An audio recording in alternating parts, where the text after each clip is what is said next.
चलिए आज हमारी 10वां जो विषय है, ये थोड़ा सा लंबा समय लेकर हम पढ़ने वाले हैं। अंतर को भरना, ब्रिजिंग द गैप।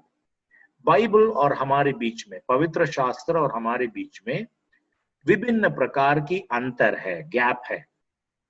इसलिए बाइबल को पढ़ते समय कई चीजें हमारे लिए मुश्किल जाती है उसको समझने के लिए। मैं इसको धीरे से पढ़ाऊंगा, इसलिए कि एक एक गैप हम प्रतिदिन पढ़ते जाएंगे। इसका शुरुआत इस प्रकार की है, ये जो चित्र मैं जानबूझ के इधर लगाया, ताकि कई बार हम नहीं समझ पाते हैं कि कुछ कुछ पैसेजेस क्यों है, मतलब कुछ कुछ ऐसा शास्त्र भाग क्यों लिखा हुआ है, या उसको क्या हम कभी अपने जीवन में लागू कर सकते हैं क्या। शुरुआत में नहीं बता दिया कि मतलब हमारा आरंभ के जो इस वार्तालाप में मैंने कहा कि हर संचार का एकमात्र अर्थ होना चाहिए।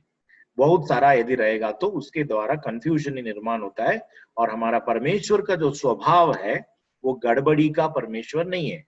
इसलिए हमें ये पहचानना होगा कि अंतर किसके लिए, किस प्रकार की अंतर है, what kind of gap it is and how to bridge it. उसको कैसे हम, उसके ऊपर हम पुल बना सकते हैं, उसको कैसे हम मिटा सकते हैं। तब जब तक हम इस अंतर को समझेंगे नहीं, उसके ऊपर सही प्रकार का ब्रिज भी बनाना नहीं होगा। फॉर एग्जाम्पल, एक महत्वपूर्ण चीज ये है कि आप समझ लीजिए कि एक नदी के ऊपर पुल बनाने वाले, नदी के ऊपर पुल बनाते समय में उस नदी के मतलब बहुत सारे डायमेंशंस की आवश्यकता रहता है। उसका चौड़ाई कितना है, लंबाई कितना है, वो कितना गहरा है, पानी कितनी गहराई से चलती है, उसका रफ्तार कितना है, और उसका आसपास के ऐसा कोई छोटे मोटे स्रोत है क्या जिससे वो अपने नदी अपने किनारे से भी बढ़कर कभी कभी मतलब जैसे बाढ़ आ जाती है वैसे बहुत ओवरफ्लो होता है। सो इस प्रकार बहुत सारा टेक्निकल बातें रहता है। तो एक इंजीनियर जो इसकी जो पढ़ाई किया है वो इस बात को अच्छी तरह से समझ सकता है, इसलिए वो सारा फैक्टर्स को लेकर उसने उस ब्रिज का डायमेंशंस बनाता है, उसका कंस्ट्रक्शन के लिए वो एक आकार को बनाता है। उसमें सब कुछ आ जाता है। यदि आप एक सिविल इंजीनियर को जानते हैं तो उनके पास यदि आप इसका डिस्कस करेंगे तो बताते हैं, मतलब ब्रिज बनाने के लिए बेड रॉक तक वो खोदना जरूरी है, मतलब ऊपर ऊपर से नहीं बना सकते। उनके लिए किस प्रकार की लोहे और कंक्रीट स्ट्रक्चर बनाना है, या पत्थर से प्राचीन समय में बनाया गया, उसके लिए उन्होंने कौन से आर्किटेक्चर इस्तेमाल किया। बहुत सारे ब्रिटिश जमाने के ब्रिजेस को देखेंगे आप, आर्च शेप में रहता है, तो उसमें एक प्रकार का कैलकुलेशन रहती है, उसमें एक कॉर्नर स्टोन रहता है, उसको बराबर यदि आप मेजर करके उसके आकार पे नहीं रखेंगे तो ब्रिज कोलैप्स हो जाएगा। सिर्फ वो कॉर्नर स्टोन के ऊपर ही वो निर्भर रहता है। तो वैसी प्रकार की एक टेक्निकल विचार हमारे अंदर में हम निर्माण करना जरूरी है, क्योंकि ये जो किताबें हम जो पढ़ रहे हैं, बाइबल एक किताब नहीं है, किताबों का संग्रह है। It's a collection of books. So प्रत्येक किताब को पढ़ते समय में इन गैप्स को मन में रख के हमें पढ़ना है। सो ये कितने प्रकार की गैप है? 7 प्रकार की गैप मैं आपको पढ़ाऊंगा, इससे और है परंतु ये 7 है, सबसे अनिवार्य और सबसे महत्वपूर्ण है। 7 गैप्स है। पहला है लैंग्वेज, भाषा। दूसरा है ज्योग्राफी, भूगोल। तीसरा है कल्चर, संस्कृति। चौथा है टाइम, समय का गैप। पांचवा है लिटरेरी, साहित्यक। और छठवा है ट्रांसमिशन, हस्तांतरण। और सातवां है ट्रांसलेशन, अनुवाद। सो ये 7 प्रकार के जो अंतर है, बाइबल को पढ़ने वाले प्रत्येक व्यक्ति इसको सामना करता है।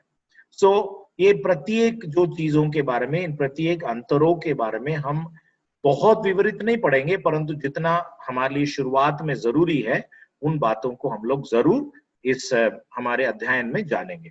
तो पहला आज हम शुरुआत करते हैं। पहला अंतर है, पहला जो गैप है, बाइबल गैप जो है, लैंग्वेज, भाषा।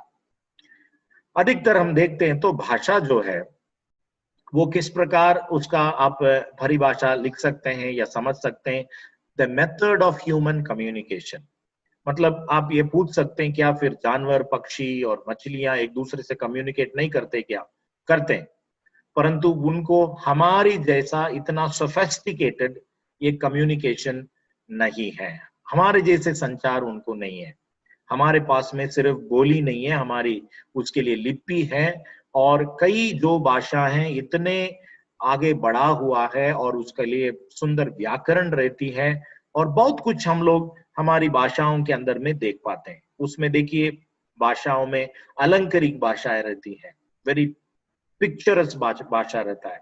सो भाषा भिन्न भिन्न बातों को अपने अंदर में शामिल कराता है, और सिंपल रीति से अपन कहेंगे तो it's a method of human communication. मतलब बिना भाषा से फिर गूंगे लोग कैसे करते हैं, उनका कम्युनिकेशन अलग है। वैसे भी हमारा शारीरिक भाषा भी रहती है, नॉन वर्बल कम्युनिकेशन या बॉडी लैंग्वेज करके, जिसको अपन जानते हैं। Okay, it is either spoken or written, consisting of the use of words in a structured and conventional way. मानव संचार की एक विधि है, और बोली या लिखी जाती है। उसमें अपन बोल सकते हैं या लिख सकते हैं, इसलिए मैंने बोला बोलने के लिए आपको आवाज या शब्द इस्तेमाल किया जाता है, लिखने के लिए आपको लिपि रहती है, जिसमें संचरित और पारंपरिक तरीके से शब्दों का उपयोग होता है। मतलब कोई भी भाषा हो, उस भाषा के अंदर आपको एक स्ट्रक्चर मिलता है, कैसे किस रीति से अक्षरों को कैसे जोड़ना है। वर्णमाला करके अपन जानते हैं, छोटे क्लासेस में बालवाड़ी पढ़ते समय हमको A for apple, B for ball, C for cat, इस रीति से हम जब अंग्रेजी भाषा को सीखे, और समझ लीजिए कि वो सारी चीजें हमने एक अक्षर के रूप में नहीं सिखाया गया हमको, हमने उसको एक पिक्चर के रूप में सीखे। क्योंकि माइंड जब सोचते समय हमारा दिमाग जो है वो पिक्चर्स को लेता है, वो बहुत समय के बाद उसको अक्षर वगैरह समझना शुरुआत होता है। मैं एक कंप्यूटर बैकग्राउंड से आया हूं, इसलिए कंप्यूटर का असल में सिर्फ 1 और 0 ही समझता है, उसको मशीन लैंग्वेज, असेंबली लैंग्वेज कहते हैं। तो इतने सारे अल्फाबेट्स और विभिन्न बातें हम प्रोसेसिंग के लिए उसके पास इनपुट देते समय, हमारे कीबोर्ड के माध्यम से, माउस के माध्यम से, या कोई भी इनपुट डिवाइस के द्वारा आप जब कंप्यूटर के अंदर में कुछ आप देते हैं, तो कंप्यूटर के साथ आपका कम्युनिकेशन कैसे होता है, एक असेंबली लैंग्वेज या मशीन लैंग्वेज रहती है, उसमें बहुत ही फास्ट कन्वर्जन होता है। हमारा जो भाषा के साथ उसका, वो भाषा में जो मशीन जानता है, समझता है, उस भाषा में उसका भाषांतर किया जाता है।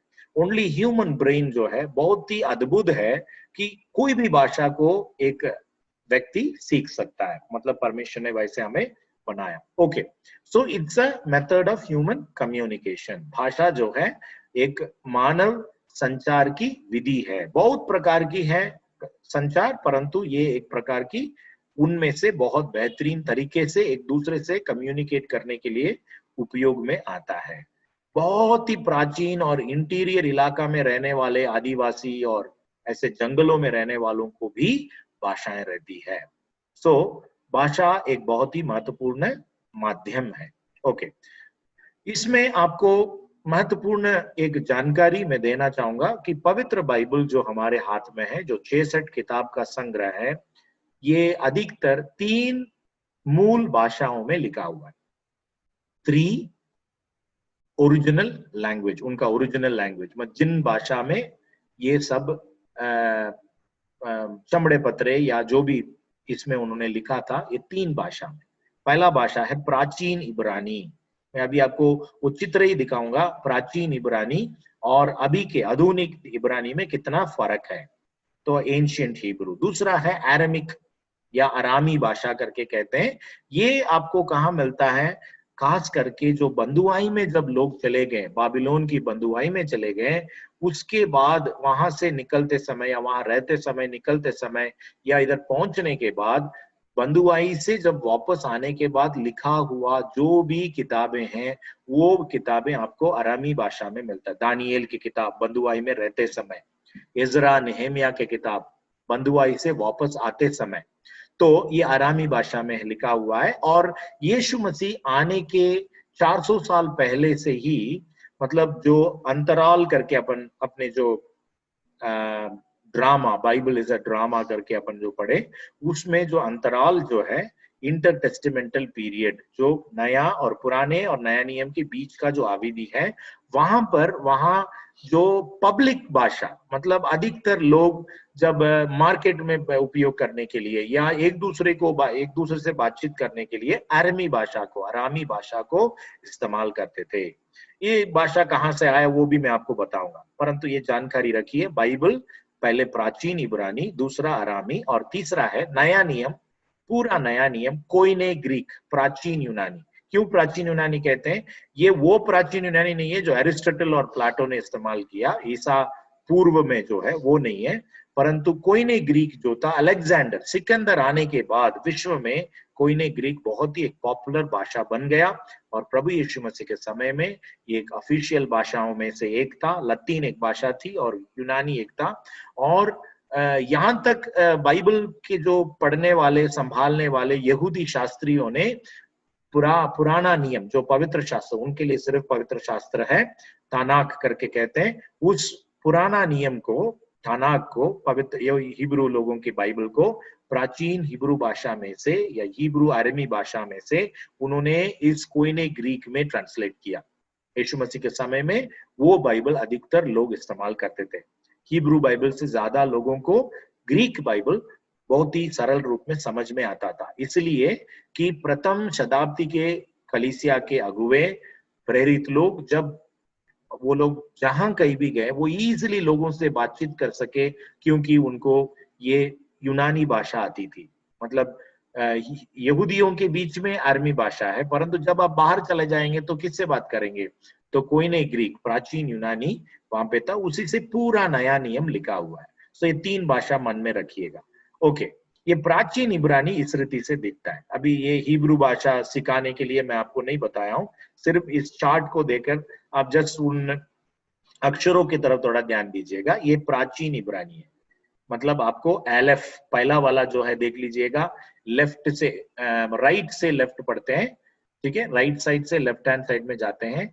हिब्रू भाषा जैसे अरबी भाषा पढ़ाया जाता है, एलेफ करके जो है उसका चिन्ह देखिए कैसे दिख रहा है, उल्टा एक ए, टेढ़ा ए जैसे दिख रहा है ना। तो आप देखिए हिब्रू अल्फाबेट अभी का देखिए, एलेफ देखिएगा कैसा है, एन जैसा दिख रहा है। मतलब ये कैसे इतना फर्क आ गया। अभी के जो मॉडर्न हिब्रू बाइबल पढ़ेंगे आपको ये अक्षर की उपयोग आपको दिखता है, परंतु प्राचीन जो बाइबल है मूसा लिखते समय या प्राचीन भविष्यवक्ताओं ने लिखते समय, वो अक्षर उस तरह से था, पहले के चार्ट में मैंने जो बताया उस तरह से था। ओके, अरामी भाषा जो है, ये प्राचीन अरामी उस वक्त में इस रीति से उसका जो है, इसमें भी आप देखेंगे तो ऑलमोस्ट इजराइल के हिब्रू भाषा के तुलना में ही है, अलाफ करके उसका थोड़ा सा प्रोनाउंसिएशन अलग होता है, परंतु अरामी और इब्रानी भाषा दोनों एक नहीं है, दोनों अलग अलग है। और ये प्राचीन यूनानी, इसको पढ़ते समय आपको कुछ इंग्लिश लेटर जैसे दिख रहा है, अंग्रेजी अक्षर जैसे, परंतु ये अंग्रेजी नहीं है, ये यूनानी अक्षर है। और यहाँ पे देखेंगे तो बिल्कुल आपको कमा, full stop, colon, semi colon, कुछ भी पंक्चुएशन नहीं, और इसके शब्दों के बीच में आपको वर्ड्स भी नहीं है, मतलब सॉरी स्पेस भी नहीं है, शब्दों के बीच में आपको स्पेस भी नहीं है। ये कौन सा वर्ड कहाँ से स्टार्ट हो रहा है, कहाँ अंत हो रहा है, आपको ये बातें समझ में ही नहीं आता, क्योंकि ये प्राचीन यूनानी है। ये मॉडर्न ग्रीक में आपको ये सारे पंक्चुएशन मार्क्स, व्याकरण के सारे चिन्ह उपयोग किया जाता है। तो ये तीनों बात आप ध्यान रखिएगा। ओके, उसके अलावा ये तीन भाषा के अलावा 14 भाषा के शब्द और वाक्यांश आपको मिलता है। 14 लैंग्वेज वर्ड्स एंड फ्रेजेस आता है। अभी मेरे पास में बहुत ज्यादा समय नहीं है, मैं आपको सिर्फ आपकी जानकारी के लिए बातें बता रहा हूं, परंतु आपको ये ध्यान रखना पड़ेगा बाइबल में कौन सा शब्द हिब्रू है, कौन सा शब्द ग्रीक है, कौन सा शब्द अरामिक है, और कौन से और अन्य भाषाएं हैं जो यहाँ पे मैं आपको ये जानकारी दे रहा हूँ। 14 डिफरेंट अदर लैंग्वेजेस, 14 भाषाओं के शब्द आपको या उसका वाक्यांश आपको मिलता है। ओके, तो ये बात आप ध्यान में रखिएगा, 14 लैंग्वेज का वर्ड्स एंड फ्रेजेस इस्तेमाल होता है। ओके, मैं अभी आपको कुछ उदाहरण दूंगा जहां कुछ इस प्रकार की भाषाओं की उपयोग आपको दिखेगा। प्रेरितों के काम उसकी 22वां अध्याय की 2 पद, वे यह सुनकर कि वो हमसे इब्रानी भाषा में बोलता है और भी चुप रहे। ये एक पौलुस का जो जीवन में हुआ एक घटना है। पौलुस को पकड़ कर लेके जा रहे हैं, उसके ऊपर बहुत ही हल्ला कर रहे हैं और उसके ऊपर कार्रवाई करने के लिए चिल्ला रहे थे। बहुत दुम हो गया था वहां पर, लोग परेशान हैं, अधिकारी लोग परेशान हैं। उस वक्त में प्रेरित पौलुस उन यहूदियों के साथ हिब्रू भाषा में, इब्रानी भाषा में जब बोला, इब्रानी भाषा को सुनकर वो अपना आदमी करके समझकर वे लोग चुप हो गए। फिर उसके आगे का जो भी बातें हैं वो बोलने के लिए आराम से वो बोल पाया। 21वें अध्याय की 37वां पद देखिएगा। जब वे पौलुस को गढ़ में ले जाने पर थे, तो उसने पलटन के सरदार से कहा, क्या मुझे आज्ञा है कि मैं तुझसे कुछ कहूं? उसने कहा, क्या तू यूनानी जानता है? मतलब ये देखिए, हमको ये प्रश्न हिंदी में है। क्या पूछ रहा है वो? क्या मुझे आज्ञा है कि मैं तुझसे कुछ कह सकूं? मतलब सर मुझे परमिशन देंगे आप, कुछ आपसे बात करना है। मतलब ये अपन हिंदी में पढ़ रहे हैं, परंतु असल में ये शब्द कौन सा है? यूनानी में है। सी देखिए, यूनानी भाषा में बोलते हुए पौलुस जब इस बात को कहा, तो वो आदमी पूछ रहा है कि तुझे यूनानी आता है क्या? क्योंकि उसको लग रहा था ये तो एक यहूदी व्यक्ति है, उसको यूनानी भाषा शायद नहीं आता होगा। और भी आपको ऐसी कई उदाहरण प्रेरितों के काम में और नया नियम में मिलता है, जहां पर इब्रानी यूनानी के अलावा और भी भाषाओं की उपयोग आपको दिखता है। यीशु मसीह का क्रूस याद कीजिएगा, ये यहूदियों का राजा करके कौन सी भाषा में लिखी थी? आपके लिए होमवर्क है, आप खुद ही ढूंढ कर देखिए कौन सी भाषा में वो लिखा हुआ था। ओके, यूहन्ना 20वां अध्याय की 16वां पद। यहाँ पे एक इंटरेस्टिंग सब्जेक्ट यहाँ हो रहा है कि प्रभु यीशु मसीह के पुनरुत्थान हो गया और मरियम जो है यीशु मसीह को ढूंढने के लिए वहां आती है। वो उसको लग रहा था कि यीशु मसीह का लाश वहां है। देखिए, यीशु ने उससे कहा मरियम। उसने पीछे फिरकर उससे इब्रानी में कहा रबूनी, अर्थात हे गुरु। मतलब उसको नहीं मालूम था कि वो सोच रही थी कि ये माली है, मतलब गार्डनर है, तो इसलिए वो पूछ रही थी मेरे प्रभु का लोथ कहाँ, आप छुपा के रख दिए तो दे दीजिएगा, दिखा दीजिए, मैं जाऊंगी। परंतु यीशु जब उसको उसके नाम से पुकारा, वो पहचान ली और कहती है रब्बुनी।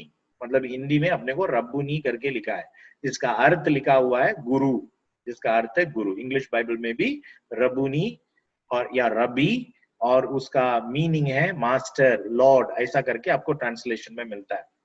ये एक्चुअली अरमी भाषा का है। ये जो भाषा है अरमी भाषा है। रब्बनी, रबूनी, ये वाला शब्द है ओरिजिनल ग्रीक में ऐसा लिखा हुआ है, परंतु ये असल में अरमिक भाषा का ही उसका मूल नहीं है, वो कसदियों की भाषा है। कसदियों की भाषा आपको याद आ रहा है क्या? चैलेडीज। वो दानियल की किताब आप जब पढ़ेंगे, पहला अध्याय में लिखा हुआ है कि दानियल और उनके मित्रों को कसदियों की शास्त्र और कसदियों की भाषा सिखाने के लिए राजा वहां पर उनको नियुक्त करता है। तो कसदियों की भाषा बाबिलोनी लोगों की भाषा है। बाबिलोन की लोगों की भाषा से आया हुआ है या बनाया हुआ अरमी भाषा। जैसा कि हम सब जानते हैं, हिंदी भाषा जो है स्वयं उत्पन्न हुआ एक भाषा नहीं है। हिंदी भाषा का मूल जो है वो संस्कृत है, परंतु उसके पहले उर्दू है और भी बहुत प्रकार की जो भाषाएं जो उत्तर भारत में आज भी बोला जाता है। ये सब भाषाओं में से कुछ कुछ चीजों को निकाल कर हिंदी भाषा बनाया हुआ है। हिंदी भाषा की उम्र यदि आप देखेंगे हार्डली 500 to 600 years ओल्ड, बस इतना ही है। उसके पीछे आप जाएंगे तो हिंदी में आपको कुछ नहीं मिलेगा। अधिकतर लोग ये कहते हैं कि तुलसीदास के द्वारा लिखा गया रामचरितमानस एक उदाहरण है, क्योंकि हिंदी भाषा में लिखा हुआ, असली हिंदी में लिखा हुआ है। तो यदि आप पढ़ेंगे तो आपको समझना चाहिए। आज के हिंदी पढ़ने वाला वो व्यक्ति उसको समझ ही नहीं सकता है, क्योंकि वो अलग प्रकार की एक हिंदी है। तो ऐसे भाषाओं में बहुत सारा परिवर्तन आता है। इंग्लिश करके जो कहते हैं वो एंग्लो सैक्सनी, एंग्लो और सैक्सन दो जगह के बोलने वाले लोगों के भाषाओं में से बनाया हुआ, एंग्लो सैक्सनी करके भाषा से बनाया हुआ आज का इंग्लिश। अमेरिका में अलग बोला जाता है, ऑस्ट्रेलिया में अलग बोला जाता है, और आपको इंग्लिश इंग्लैंड में अलग बोला जाता है। प्रत्येक जगह में उसकी उच्चारण और उसके जो शब्दों की उपयोग और उसके अर्थ तक बदल जाती है। ठीक है, तो भाषाएं बदलते रहता है। तो अरमिक भाषा कहां से आया? कसदियों की भाषा से आया है। इसको हमें समझना, पुराना नियम है, उसके लिए बहुत उदाहरण है। अभी देखिए लैंग्वेज के अंतर, इसको समझना बहुत जरूरी है ना, इसलिए दो तीन उदाहरण देता हूं। यूहन्ना 21वें अध्याय की 15 से 17, यीशु मसीह शिमोन पतरस के बीच में वार्तालाप है। यीशु मसीह शिमोन पतरस को यह प्रश्न पूछ रहे, हे शिमोन यूहन्ना के पुत्र, क्या तू इनसे बढ़कर मुझसे प्रेम रखता है? और वो प्रश्न के लिए वो जवाब देता है कि प्रभु मैं तुझसे प्रीति रखता हूं। उसने फिर से पूछता है दूसरी बार, फिर से उससे दूसरी बार क्या पूछता है, हे शिमोन यूहन्ना के पुत्र, क्या तू मुझसे प्रेम रखता है? उसके लिए वो फिर से वो जवाब देता है, हाँ प्रभु आपसे मैं प्रीति रखता हूँ। तीसरी बार भी यीशु मसीह पूछता है। उस वक्त में हमारी हिंदी ट्रांसलेशन में कुछ अनुवाद ऐसा है, क्या तू मुझसे प्रीति रखता है, मतलब पहले दो बार प्रेम और बाद में तीसरी बार प्रीति। आप ये प्रेम और प्रीति से ज्यादा कुछ फर्क नहीं दिख रहा है, क्योंकि वो सिनोनिम है, समान अर्थ के साथ में उपयोग किया हुआ शब्द है। परंतु आप उसको ग्रीक भाषा में पढ़ेंगे, दोनों अलग अलग शब्द है। ये पहली बार प्रेम करके शब्द जो है उसको अगापो या अगापे ये शब्द से आया हुआ है।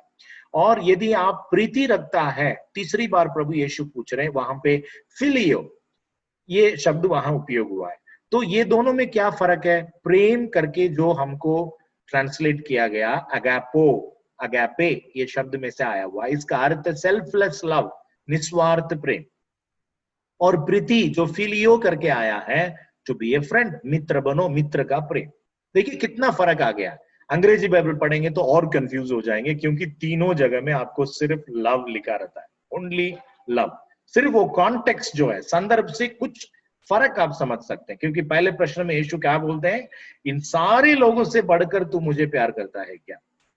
परंतु वर्ड देखेंगे तो वो निस्वार्थ प्रेम है, सिर्फ साधारण एक मित्र का प्रेम नहीं बोल रहे वो, परंतु निस्वार्थ प्रेम है, परमेश्वर का जैसा प्रेम है। सो भाषा में इतना अंतर रहता है जिससे हमें समझना जरूरी है। यीशु मसीह एमाऊ गांव में जाने वाले दो चेलों के साथ बातचीत कर रहे हैं। ये बार बार अपन पढ़ चुके, फिर भी आपके उपयोग के लिए पढ़ रहा हूं एक और बार। लूका 24:27, तब उसने मूसा से और सब भविष्यवक्ताओं से आरंभ करके सारे पवित्र शास्त्रों में से अपने विषय में की बातों का अर्थ उन्हें समझा दिया। और कहां से बोल रहे थे वो? लूका 24:44-45 देख लीजिएगा। फिर उसने उनसे कहा, ये मेरी वे बातें हैं जो मैंने तुम्हारे साथ रहते हुए तुमसे कही थी, कि अवश्य है कि जितनी बातें मूसा की व्यवस्था और भविष्यवक्ताओं और भजनों की पुस्तकों में मेरी विषय में लिखी है, सब पूरी हो। तब उसने पवित्र शास्त्र बुझने के लिए उनकी समझ खोल दी। देखिए तीन बातें कौन सा है? मूसा की व्यवस्था, भविष्यवक्ताओं और भजनों की पुस्तक। इसके लिए हमने शुरुआत में ही पढ़ चुके हैं कि वो तोरा, नेवियुम और केतुबीम। मत्ती के 23वें अध्याय की 35वें पद बहुत इंटरेस्टिंग है ये, जिसकी धर्मी हाबील से लेकर बेरिकिया के पुत्र जकरिया तक, जिसे तुमने मंदिर और वेदी के बीच में मार डाला था, जितने धर्मियों का लहू पृथ्वी पर बहाया गया है, वे सब तुम्हारे सिर पर पड़ेगा। यीशु मसीह यहूदियों के साथ में उनके ऊपर न्याय करते हुए ये शब्द बड़े गुस्से में बोल रहे हैं। परंतु हमको ये टेक्निकल बात समझना है कि क्या बोल रहे। देखिए हाबील से लेकर जकरिया तक, जकरिया भविष्यवाणी के भविष्यवक्ता है, वो नहीं है, ये दूसरा जकरिया है। तो ये कहाँ मिलता है आपको? हाबील उत्पत्ति में मिलता है, जकरिया इतिहास में मिलता है। तो यीशु मसीह क्या बोल रहे हैं? शुरू से लेकर अंत तक तुम लोगों ने इतनी सारे लोगों को मार डाला है, और वो सारा खून के न्याय तुम्हारे ऊपर आएगा। ये एक यहूदी व्यक्ति पहचान लिया, परंतु हम इसको नहीं पहचान पाए, क्योंकि हम एक अनुवाद किया हुआ पुस्तक को पढ़ रहे हैं। हाबील से लेकर बोलो तो उत्पत्ति से लेकर जकरिया में, जकरिया की वो इंसिडेंट जो है इतिहास की किताब में लिखा हुआ है। ओके, यहूदियों का बाइबल तानाक करके कहते हैं, और उसके एक्रोनिम जो पहला जो शब्दों से अक्षरों से लेकर बनाया हुआ तोरा, नेबियूम और केतुबीम, तानाक, ये जो वहीं से आया है। तो तोरा कौन सा है? मूसा की व्यवस्था, जिसको अपन पढ़ चुके। नेबियूम कौन सा है? भविष्यवक्ताओं की किताब, इसमें दो भाग है, मतलब नेबियूम रिशोनीम करके, जिसमें 4 किताबें, यहोशू से लेकर यहोशू, न्यायियों, शमूएल और राजा। और फिर नेवियोम अहरोनिम, ये जो है ये यशायाह, यिर्मयाह और एजेकिएल, ये 3 महत्वपूर्ण है। फिर उसके बाद में 12 जो छोटे भविष्यवाणियां करके अपन कहते हैं, वो बातें उसमें आता है, 12 छोटे। फिर केतुबीम में क्या आता है? उसमें कविता की किताबें और कुछ भविष्यवाणियां हैं, कुछ स्क्रॉल है और इतिहास की किताब है। भजन, नीति वचन, आयु ये कविता की किताब में आती है। और मेगलोथ करके जो कह जाता है जिसमें श्रेष्ठ गीत रूथ, विलाप गीत और सबोपदेशक एस्तर आती है। और बाकी जो किताब जो है जिसमें दानिएल, एजरा, नेहमिया एकत्रित एक किताब है और इतिहास आखिरी किताब। तो ये बात मैंने आपको क्यों कहा, इसलिए कहा क्योंकि हम लोग जब बाइबल को पढ़ते समय में ये ध्यान को रखना बहुत जरूरी है, क्योंकि जो बाइबल हम पढ़ते हैं उसके समान यहूदियों का बाइबल नहीं है, और उसका अरेंजमेंट अलग है और उसकी भाषाएं अलग है। सो परमेश्वर हमको ये मदद करे कि हम लोग पवित्र शास्त्र को पढ़ते समय हमारे विचार में ये बात रखें, बाइबल और मेरे बीच में एक भाषा का अंतर है, and I have to bridge it, उसको मुझे भरना होगा, तभी वो बातें मेरे लिए समझ में आ जाएगा। प्रार्थना करेंगे।